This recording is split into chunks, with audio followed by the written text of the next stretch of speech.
జగన్ మాట్లాడుతా భీమవరంలో నేను కూర్చొని మార్చేసుకున్నానంట. భీమవరం నుంచి మార్చానంట. ఏదైనా మాట్లాడితే కూర్చోబెట్టి వ్యక్తిగతంగా మాట్లాడతాడు. ఏ రోజన్నా సరే జగన్ గారి సతీమణిని నాకు అంటానికి ఎంతసేపు పడుద్ది? పెళ్ళాం అనే పదప్రయోగం వాడతామా మనం? అసలు ఈ దిగజారుడు ముఖ్యమంత్రి దిగజారిపోయాడు. నేను నిన్నే చెప్పాను, పొద్దున్న ఇందాక చెప్పాను, ఇతని మీద ఎలక్షన్ కమిషన్ కంప్లైంట్ చేయండి, దిగజారిపోయేలా మాట్లాడుతున్నాడని. అది పెళ్ళాం అనే పదప్రయోగాన్ని మనం మాట్లాడతామా? అసలు ఆ స్థాయికి పబ్లిక్ డిబేట్ ముఖ్యమంత్రి అతను ఏంటో నాకు అర్థం కాదు. మీరు ఆలోచించండి ఒకసారి. అరే సొంత చెల్లికే గౌరవం ఇవ్వనివాడు, సొంత చెల్లి వ్యక్తిగత జీవితాన్ని రోడ్ల మీద పెట్టేవాడు. దీన్ని మీరు ఆలోచించండి ఒకసారి. సొంత చెల్లిని కూడా దారుణంగా నిందించేవాడు, గోడకేసి కొట్టేవాడు.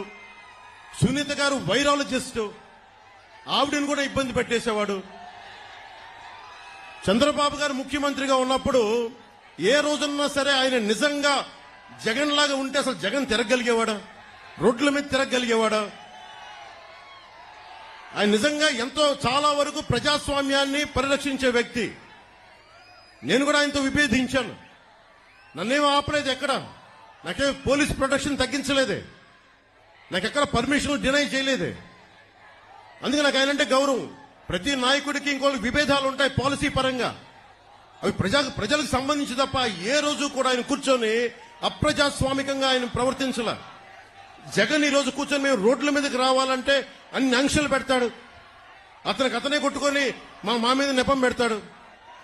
ఇంకొకసారి జగన్ ని మీరు కేవలం వచ్చే ఎన్నికలు కాదు, రాజకీయాలను అతను పక్కన పెట్టకపోతే ఆంధ్రప్రదేశ్ కాదు దేశానికి కూడా ఇలాంటి నాయకులు చీడ పురుగులు. మీరు దయచేసి బలంగా పెట్టుకోండి. మీరు గనుక బయటికి వచ్చి బలంగా ఈ రోజున చిన్న చిన్న ఉత్సాహం కాదు, పాలపొంగులకు రాకుండా నిజంగా లోతుగా అధ్యయనం చేయండి. మీ భవిష్యత్తు ఇది. నా భవిష్యత్తుకి ఇబ్బంది లేదు, చంద్రబాబు గారి భవిష్యత్తుకి ఇబ్బంది లేదు, ఆయన కుటుంబానికి ఇబ్బంది లేదు. కానీ ఇన్ని కోట్ల మంది ప్రజల భవిష్యత్తుని ఒకళ్ళు బాధ్యత తీసుకోవాలంటే చాలా కష్టమైన పని. మా సైజులు మేము తగ్గించుకున్నాం. చంద్రబాబు గారు దాదాపు ఎన్డీఏ కన్వీనర్ గా ఉండి, జాతీయ స్థాయిలో ఎన్డీఏ కన్వీనర్ గా ఉండి ప్రభుత్వాలను నడిపి కేంద్ర ప్రభుత్వానికి కీలకమైన వ్యక్తిగా ఉండి ఈ రోజున తగ్గి ఆయనకి ఎమ్మెల్యేలు కుదించుకొని తగ్గించుకొని వచ్చారు. అలాగే నాకు కూడా ఓట్ పర్సంటేజ్ పెరిగి కూడా నేను తగ్గించుకున్నాం. మనకి బలమైన బందర్ను కూడా తెలుగుదేశం పార్టీకి వదిలేశాం ఈ రోజున కొల్లు రవీంద్ర గారిని గెలిపించడానికి. దీనికి కారణం ఏంటంటే ఓటు చీలకూడదు. ఎందుకు చీలకూడదు? మీ భవిష్యత్తు కోసం, మీకోసం పనిచేసే వాళ్ళు కావాలి, రైతాంగాని కోసం నిలబడగలిగే వాళ్ళు కావాలి, మత్స్యకారుల కోసం నిలబడగలిగే వాళ్ళు కావాలి, అలాగే కూర్చోబెట్టే యువతకు ఉపాధి అవకాశాల కోసం నిలబడగలిగే వాళ్ళు కావాలి.